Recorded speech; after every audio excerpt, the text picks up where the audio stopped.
US Iran बातचीत। एक ईरानी सूत्र ने सीएनएन को बताया कि तेहरान युद्ध खत्म करने के लिए टिकाऊ प्रस्तावों पर विचार करने को तैयार है।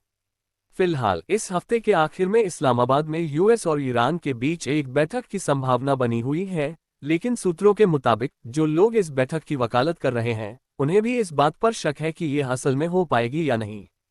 एक रहस्यमयी तोहफा। ट्रंप ने ईरानियों की तरफ से तेल और गैस से जुड़ा एक सद्भावना संकेत मिलने का जिक्र किया, जिससे उनके मुताबिक युद्ध खत्म करने की कूटनीतिक कोशिशों को मदद मिलेगी। उन्होंने कहा कि यह संकेत होर्मुज जलमरुमध्य स्ट्रेट ऑफ होर्मुज से आवाजाही से जुड़ा है। ये तेल की आवाजाही का एक अहम रास्ता है जो असल में बंद हो चुका है। इससे पहले सरकारी मीडिया के मुताबिक ईरान के विदेश मंत्रालय ने तेहरान और वॉशिंगटन के बीच किसी भी तरह की बातचीत होने से साफ इनकार कर दिया था। आर्थिक आतंकवाद। फिलीपींस के राष्ट्रपति फर्डिनेंड मार्कोस जूनियर ने मंगलवार को देश में राष्ट्रीय ऊर्जा आपातकाल की घोषणा करते हुए चेतावनी दी कि देश की ऊर्जा आपूर्ति की उपलब्धता और स्थिरता पर आसन खतरा मंडरा रहा है। एक अधिकारी ने बताया कि आपूर्ति से जुड़ी चिंताओं के चलते दक्षिण कोरिया अपने देश में उत्पादित नेफ्था पेट्रोकेमिकल उत्पादों के लिए एक जरूरी कच्चा माल के निर्यात पर रोक लगा सकता है। इस बीच Abu Dhabi National Oil Company के CEO Sultan Ahmed Al Jaber ने कहा कि इस जलमरुमध्य का असल में बंद हो जाना हर देश के खिलाफ एक आर्थिक आतंकवाद है।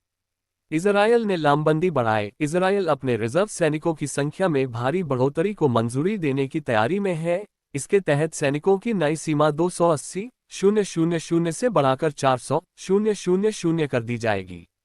रक्षा मंत्री इजरायल कात्स ने कहा कि सेना लेबनन में हिजबुल्लाह के खिलाफ अपना अभियान जारी रखेगी, जिसमें लिटानी नदी और उसके बचे हुए पुलों पर नियंत्रण हासिल करने पर विशेष ध्यान दिया जाएगा।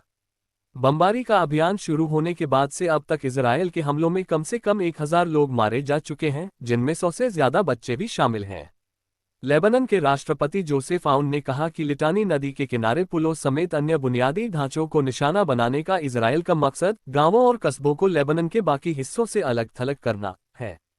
और हमले। देश के नागरिक उड्डयन प्राधिकरण ने बुधवार तड़के बताया कि ड्रोन ने कुवैत इंटरनेशनल एयरपोर्ट पर एक फ्यूल टैंक को निशाना बनाया, जिससे वहां आग लग गई।